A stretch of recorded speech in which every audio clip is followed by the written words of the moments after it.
Excellent. Bonjour à tout le monde. Je m'appelle Maïka Clavel, je suis astrophysicienne à l'IPAG, comme Lucie juste avant moi. Et aujourd'hui, je vais vous parler de trous noirs avec cette question: où sont les trous noirs dans notre galaxie? Et donc, pour illustrer mon propos, je vous ai mis cette carte du ciel que vous voyez ici. Donc la partie gauche de la carte, c'est à peu près ce qu'on peut voir dans l'hémisphère nord. Et la partie droite de la carte, c'est à peu près ce qu'on peut voir dans l'hémisphère sud. Et vous voyez le plan de la galaxie qui traverse cette carte du ciel de part en part, avec une très très forte densité d'étoiles, notamment dans les régions centrales. Et donc si la présence d'étoiles est indéniable dans cette carte, qui est dans le domaine visible, la présence de trous noirs n'est pas forcément aussi évidente. Et là, ça s'éteint parce que je pense qu'il va y avoir une animation sur le dôme. J'imagine que c'est ça. Je ne sais pas que vous avez perdu mes slides. Parfait. Et avec un trou noir qui apparaît, incroyable. Donc du coup, je veux bien qu'on remette les slides quand même. Parfait. Pour savoir où sont les trous noirs sur cette carte, il faut peut-être qu'on sache exactement ce qu'est un trou noir. Donc qu'est-ce qu'un trou noir? Pour répondre à cette question, on va se placer dans le domaine de la physique newtonienne, donc vraiment la physique telle qu'on en fait l'expérience sur Terre au quotidien.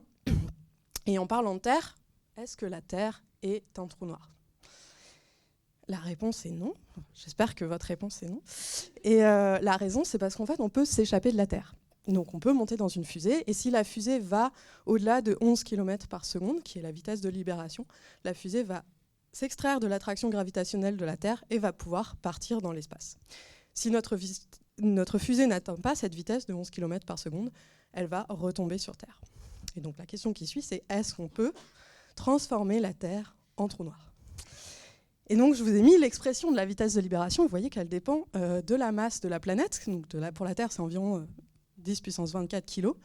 Et de son rayon, qui est environ 6400 km pour la Terre.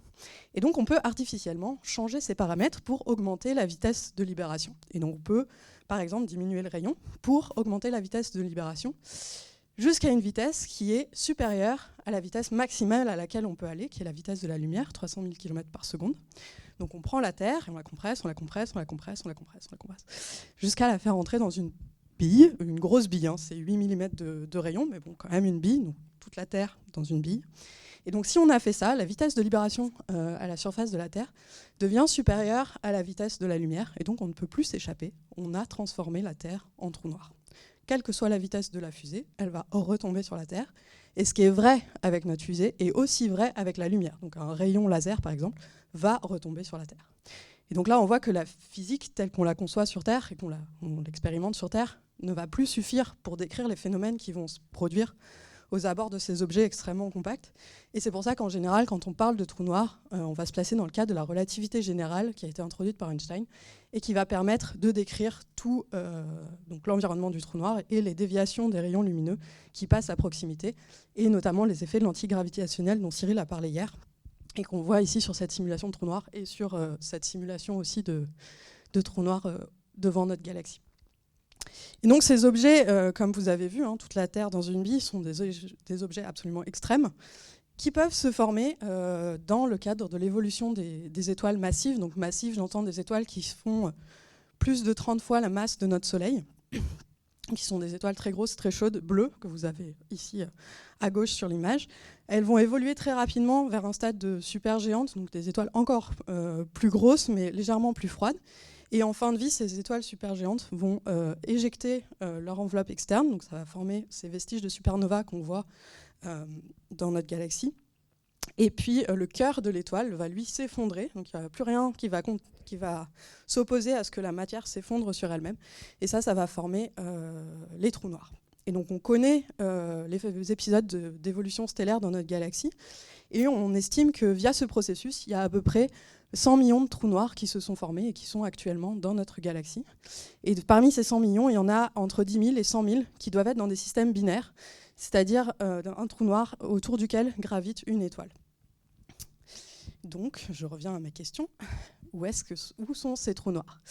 Donc, à partir de cette image dans le domaine visible, c'est pas du tout évident de savoir où ils sont. Donc, vous voyez que s'il y avait un trou noir très proche de nous et très gros, on le verrait très bien, mais c'est malheureusement pas le cas, ou heureusement, je ne sais pas. Et en fait, historiquement, les premiers trous noirs qui ont été détectés dans notre galaxie n'ont pas été grâce aux observations optiques, en tout cas pas seulement.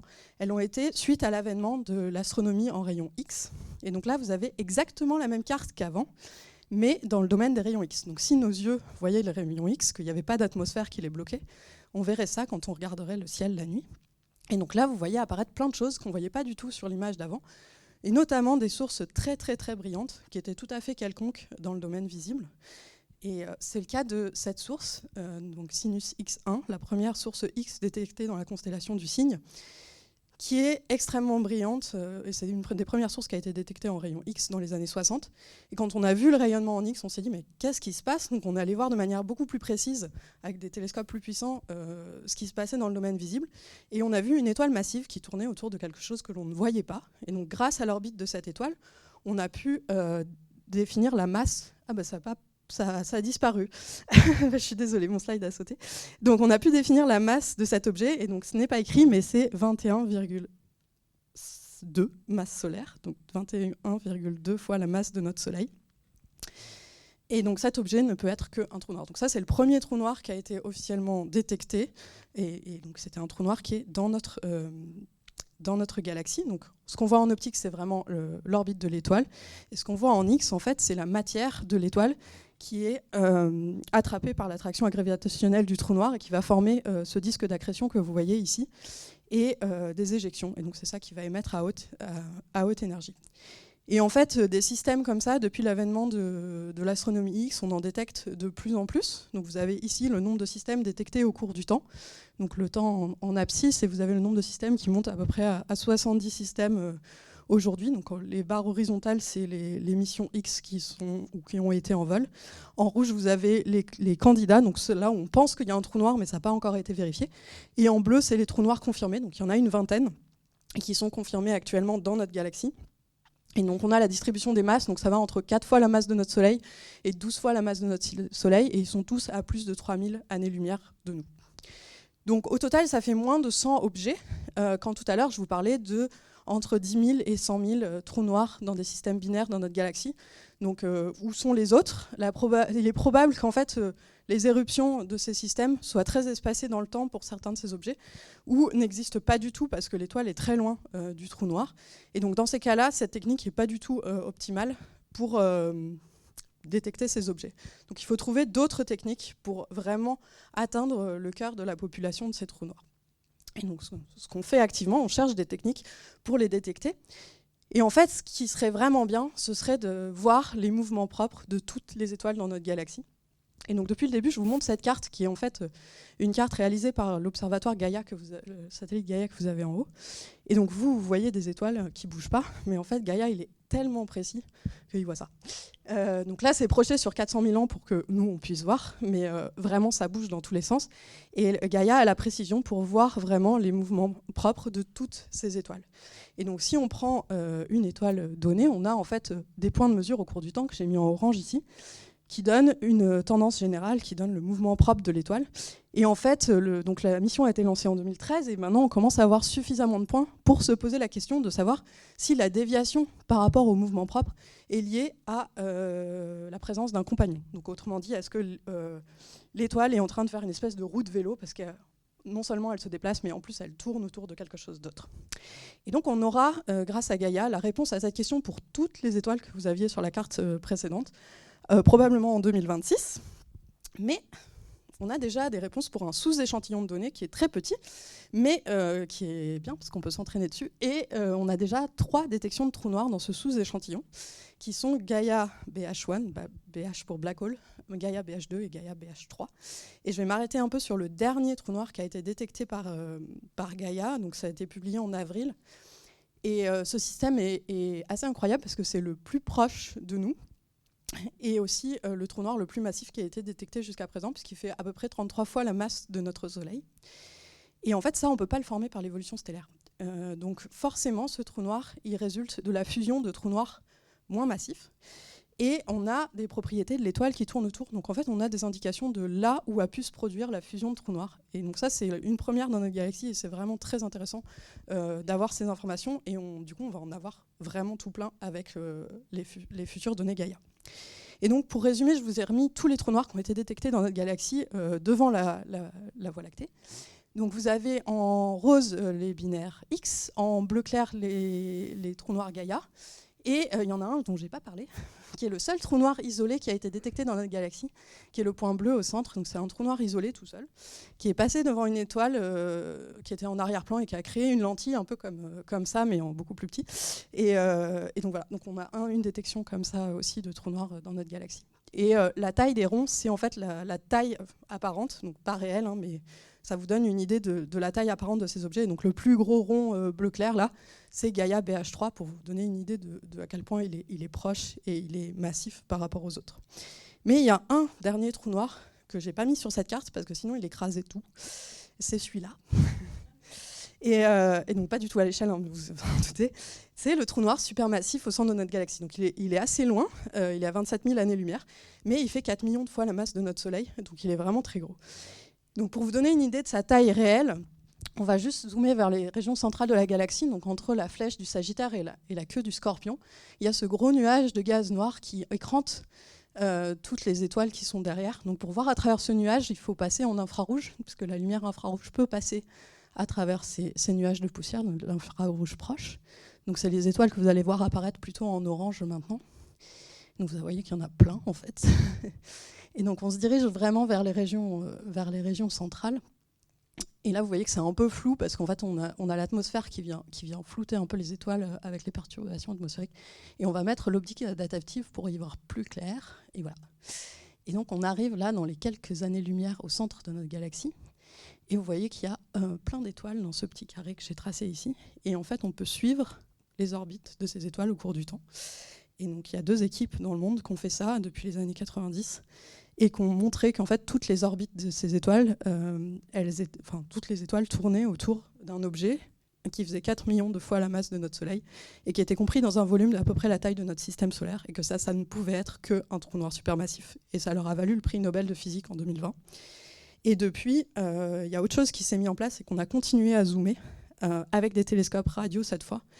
Et on a pu créer cette première image de trou noir. Enfin, c'est la deuxième, mais c'est la première d'un trou noir dans notre galaxie et la seule qu'on n'aura jamais, parce que vous avez vu la taille apparente de ce trou noir par rapport aux autres. Il y a 0 chance qu'on puisse faire une image des autres trous noirs, parce que déjà, pour former cette image-là, il faut un télescope de la taille de la Terre. Donc ça veut dire qu'on a combiné des antennes partout dans le globe pour générer un télescope qui a la résolution angulaire d'un télescope de la taille de la Terre. Donc on arrive comme ça à voir le trou noir. Donc le trou noir, c'est vraiment la partie sombre au centre. Et ce que vous voyez autour en orange, c'est le gaz qui est en orbite autour du trou noir et qui s'apprête à rentrer dans le trou noir et à disparaître à tout jamais. Et sur ces bonnes paroles, je vous laisse avec ma conclusion. Où sont les trous noirs dans notre galaxie ? Là.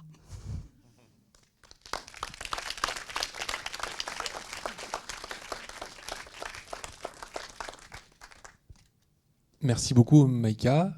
On peut prendre juste une petite question.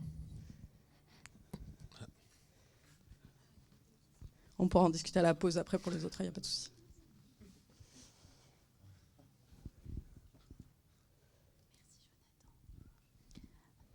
Rebonjour, du coup. J'avais une question. C'est pour ça que j'ai le micro, d'ailleurs. Les trous noirs qui sont obtenus par fusion, le plus gros qui a été détecté, c'était celui qui faisait 38 fois ou 33, je ne sais plus, j'ai plus le chiffre en tête. La masse du Soleil ? Non, ouais. Il y en a qui sont à 200 maintenant. Ok. Mais du coup, quand même, entre 200 fois la masse solaire et 4 millions de fois la masse solaire, il y a un grand trou noir entre les deux. Excellente question. Si je peux me permettre de couper la question, enfin, je pense que c'était bon. Oui, enfin, du coup, ma question, c'était si on sait que ceux qui font 40 fois ou 200 fois la masse solaire, ils se forment par fusion de trous noirs, est-ce que celui qui se trouve au centre de notre galaxie et les autres galaxies se forment pareil ? Et sinon, d'où viennent-ils pour faire 4 millions de fois la masse du Soleil ? Donc la réponse courte, c'est on ne sait pas vraiment. Pendant longtemps, on s'est demandé si c'était les processus de fusion ou si ils s'étaient formés en fait au moment de la création de la galaxie. Donc il peut y avoir des grosses quantités de gaz qui s'effondrent et qui forment des trous noirs très très massifs. Et en fait, maintenant, des trous noirs très très massifs, on en observe des vraiment très loin, donc vraiment proches du début de l'univers, et donc qui font plusieurs milliards de fois la masse de notre Soleil. Et en fait, on n'a pas le temps entre le début de l'univers et le moment où on les observe pour les former via fusion, parce que ça, c'est des mécanismes qui prennent du temps. Donc, il est probable que ce soit des choses qui se forment directement, en fait. Donc, directement au centre des galaxies, et probablement uniquement au centre des galaxies, on arrive à former des objets comme ça qui sont très massifs. Mais il n'y a pas de consensus vraiment très clair au niveau scientifique actuellement, mais ouais, c'est la tendance, quoi. Et qui se sont formés du coup à la naissance de l'univers. Oui, c'est ça. À partir des, je sais pas où Cyril, mais des grilles de distribution de masse que montrait Cyril au tout début, là, et on peut avoir des effondrements de cœurs denses qui forment des trous noirs vraiment très denses, enfin très très massifs. Merci. Il y a quelqu'un qui voulait poser une question, ce sera la dernière avant la pause. Une question bonus. Ouais, j'ai juste une petite question rapide sur à quoi ça ressemble la fin de vie d'un trou noir. Déjà, c'est quoi l'ordre de grandeur de combien de temps ça vit et on sait à quoi ça ressemble la fin de vie d'un trou noir? Alors, les trous noirs que j'ai présentés là, ils n'ont pas de fin de vie. En fait, là, un trou noir, c'est un cadavre d'étoile et un cadavre, ça reste un cadavre. Donc, il y a pas, ces trous noirs-là, ils vivent, ils grossissent et ils sont là pour toujours. Il y a des tout petits trous noirs, peut-être, on ne sait pas, c'est une hypothèse, primordiaux, donc qui se seraient formés au moment de la galaxie. Donc, comme on peut former au moment du début de l'univers, on peut former des très gros trous noirs. On peut aussi former des tout petits trous noirs de quelques grammes. Et cela, en fait, il y a un phénomène d'évaporation qui a été mis en évidence par Hawking qui peut faire que les trous noirs s'évaporent et ils disparaissent. Mais c'est vraiment les tout petits trous noirs de quelques grammes. Les autres, ils sont là. Ils s'évaporent, ça veut dire quoi En fait, il y a des... bref, on part sur des trucs assez techniques, mais il y a des combinations de particules qui font qu'en fait, il y a des particules qui arrivent à s'échapper quand il y a deux particules qui se reconnectent très très proches de l'horizon. Il y en a une qui peut s'échapper et l'autre qui reste dedans. Et donc, s'il n'y a pas beaucoup de particules dans le trou noir, on peut comme ça enlever de la masse du trou noir. Mais sur un trou noir qui fait la masse de notre Soleil, c'est négligeable en fait. Donc tous les trous noirs, on est sûr qu'ils existent, ils sont là pour toujours, a priori, il n'y a pas de mécanisme qui permet de les détruire. D'accord, ok, merci.